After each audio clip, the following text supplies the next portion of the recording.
नमस्कार, lead India publishers association में आपका स्वागत है। मैं हूं डॉक्टर तरुणा एस गौड़।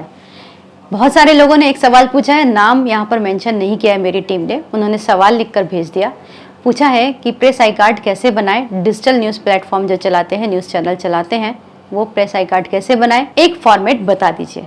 वैसे तो मैं आप सभी को अप्रिशिएट करूंगी, बहुत अच्छे अच्छे प्रेस आई कार्ड के फॉर्मेट्स आते हैं हमारे पास, लोग सैंपल के लिए भेजते हैं, दिखाते हैं कि इसमें कोई कमी तो नहीं। तो बड़े अच्छे अच्छे डिज़ाइंस होते हैं, लेकिन कुछ बेसिक चीज़ें हैं जो एक प्रेस आई कार्ड के अंदर होनी चाहिए या फिर एक डिजिटल मीडिया के प्रेस आई कार्ड के ऊपर होनी चाहिए। वो ज़रूरी चीज़ें क्या हैं वो आपको मेंशन करनी चाहिए।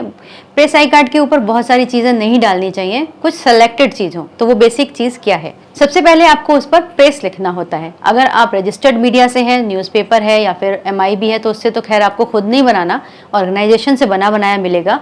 लेकिन अगर आपका खुद का पेपर है तो फिर आप उसके ऊपर सबसे पहले प्रेस लिखते हैं। और अगर आप डिजिटल प्लेटफॉर्म में केवल, तो फिर आप डिजिटल मीडिया लिख सकते हैं।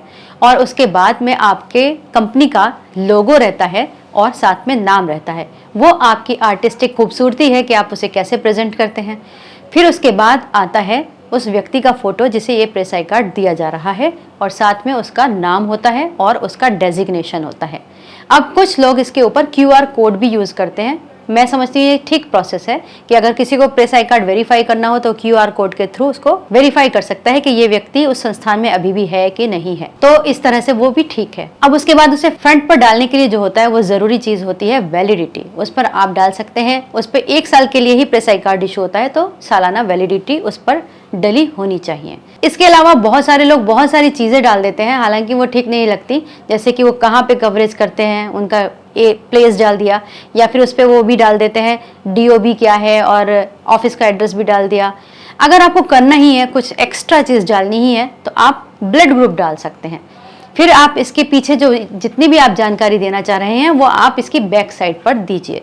जैसे कि अब ये फ्रंट पे हो गया, अब बैक साइड पर आपको जो डालना है उसमें आप जो नॉर्मल इंफॉर्मेशन डालना चाहते हैं वो डाल दीजिए, लेकिन कुछ बेसिक इंपॉर्टेंट चीज़ जरूर डालिए। जैसे सबसे पहले आप आई कार्ड के बारे में डालिए कि इस आई कार्ड को, जो टर्म्स एंड कंडीशंस है, इस आई कार्ड का दुरुपयोग करने पर जो भी आई कार्ड होल्डर है, पत्रकार है या रिपोर्टर है, स्ट्रिंगर है या फिर संपादक है, जो भी है वो ही इसका जिम्मेदार होगा।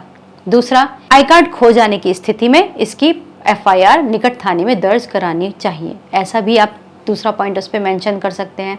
अब ये आई कार्ड जेन्युइन है या नहीं, हालांकि फ्रंट से ही वेरीफाई हो जाएगा, लेकिन फिर भी आप पीछे भी मेंशन कर सकते हैं कि इस आई कार्ड को वेरीफाई करने के लिए आप दिस एंड दैट वेबसाइट पर जाकर या फिर इस समाचार पत्र पर जाकर आप इसको वेरीफाई कर सकते हैं।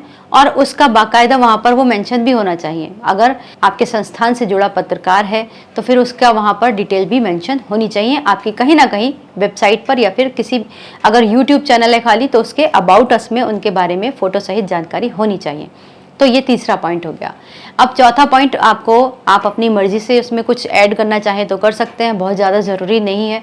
साथ ही आप इसके बैक साइड पर आई कार्ड होल्डर के सिग्नेचर की जगह रखते हैं जहां पर वो इसको साइन करता है, और इसके नीचे आपके संस्थान का एड्रेस रहता है, चाहे वो MSME रजिस्टर्ड हो या फिर RNI रजिस्टर्ड हो, जो भी रजिस्टर्ड ऑफिस है उसका वहाँ पर पता होता है।